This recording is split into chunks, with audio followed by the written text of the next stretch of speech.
Hello and welcome back to everyone on WrestleMania and to another edition of Smackdown Out of 10.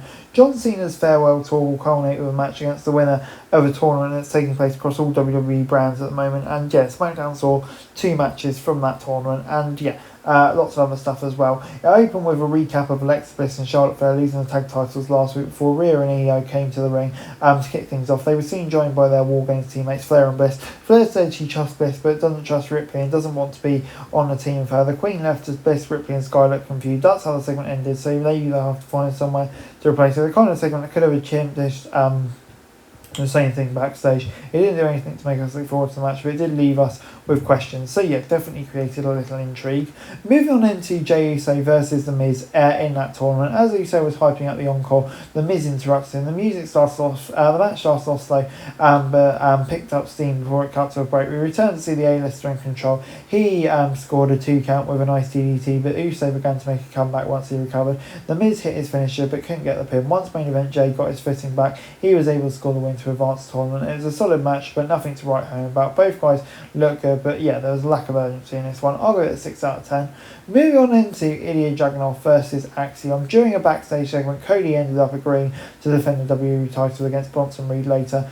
Before we got to that match, much to the chagrin of DIY. From the moment the bell rang, this was fast-paced and entertaining. Axiom is one of the best high flyers, and Dragunov proved he's one of the most versatile, so it didn't take them long to find their groove. We kept saying Dragunov has been the most consistent wrestler on SmackDown, and that's proven again this week. He and Axiom stole the show. The champ was able to retain the title, and after a tough fight against a game opponent. So yeah, I'm going to give it an 8 out of 10. Overall, good stuff. Moving on into Sami Zayn, who came out to address Sikoa in a promo. It didn't take long for Sikoa and the MFTs to come out and respond. Sikoa said he would wait until Zayn is medically cleared before coming for him. Zayn revealed he's been cleared and dared him to take a shot. NCMG, Nakamura and Phoenix showed up to take out the MFTs while Zayn fought Sikoa in the ring. The babyfaces made the heels for a retreat, and it feels like we're going to have a big multi-man match set up, and it's going in the right direction. So yeah, good stuff. Next up was LA Knight taking on a mystery opponent in the Cena tournament, and it turned out to be Zack Ryder. These guys use a similar smile in the ring, so we're able to develop chemistry quickly and make it a competitive fight. They seem to be on equal footing. Neither man could get the upper hand for too long before their opponent made a comeback. It made the outcome harder to predict, which is a good thing, and Ryder put up a good fight but was unable to kick out the BFT. Knight scored the win and advanced to the next round, and yeah, on the whole it was just really great to see Ryder back in WWE. Obviously he's had a great run on the Indies, and yeah, it'd be intriguing to see if it leads to something more from here. Before next up, Jade Cargill's first match after winning the title from Stratton last week was against B-Fab, a woman he's been trying to build some momentum for a lot of time.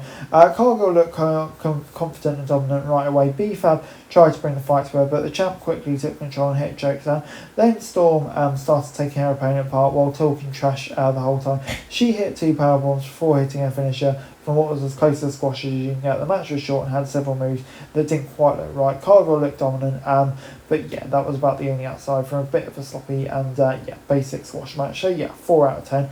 Next up, it was the main event between Cody Rhodes and Bronson Reed.